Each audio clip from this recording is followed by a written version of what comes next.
प्रागैतिहासिक मानव ने सबसे पहले चित्रों के जरिए अपने भाव व्यक्त किए। पहले मनुष्य बोलना नहीं आता था तो क्या करता था, प्रागैतिहासिक जो पुराने ऐतिहासिक यानी बहुत पुराने मनुष्य ने पहले क्या किया, चित्रों के जरिए अपने भाव व्यक्त किए। अपने भावों को बताने के लिए उसने क्या किया, चित्रों का यूज़ किया। जैसे अगर मान लो सूर्य के बारे में बताना है तो वो गोला बना करके किरणें बनाता था, है ना।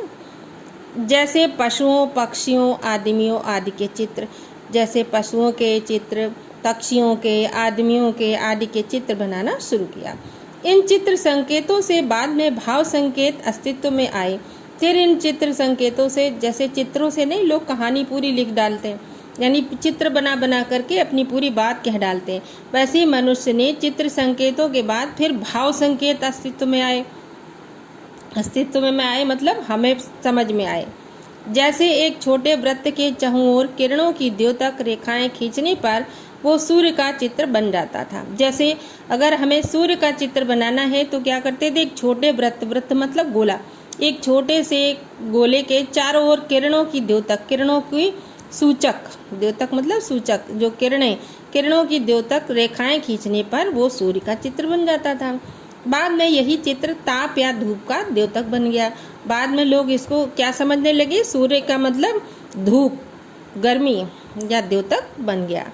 इस तरह अनेक भाव संकेत अस्तित्व में आए। इस तरह से बहुत सारे भाव संकेत भी हमारे अस्तित्व में आए, यानी हमारे समझ में आए। तब जाकर काफ़ी बाद में आदमियों ने अक्षरों की खोज की। फिर आदमी ने बहुत बाद में फिर अक्षरों की खोज की। अक्षरों की खोज के इस सिलसिले को शुरू हुए मुश्किल से 6000 साल हुए हैं। केवल 6000 साल ही हुए हैं जब से ये अक्षरों की दुनिया शुरू हुई है।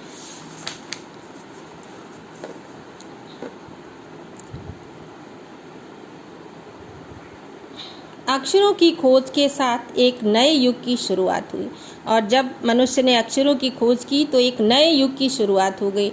आदमी अपने विचार, अपने हिसाब किताब को लिखकर रखने लगा।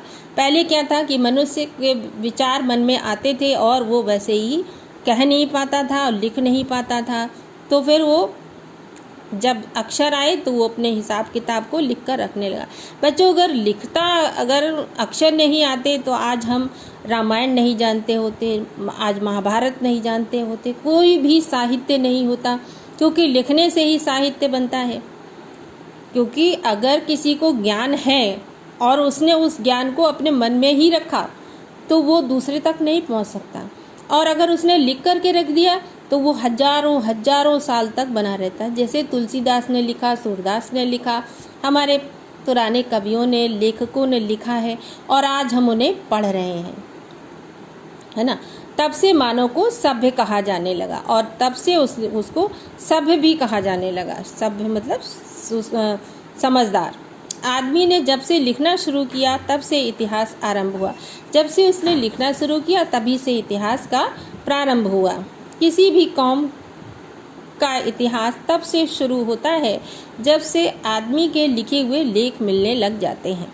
यानी किसी भी कौम, यानी किसी भी जाति का इतिहास जब से शुरू होता है जब से उसे उसके लिखे हुए लेख मिलने लग जाते हैं। इस प्रकार इतिहास को शुरू हुए मुश्किल से 6000 साल हुए हैं।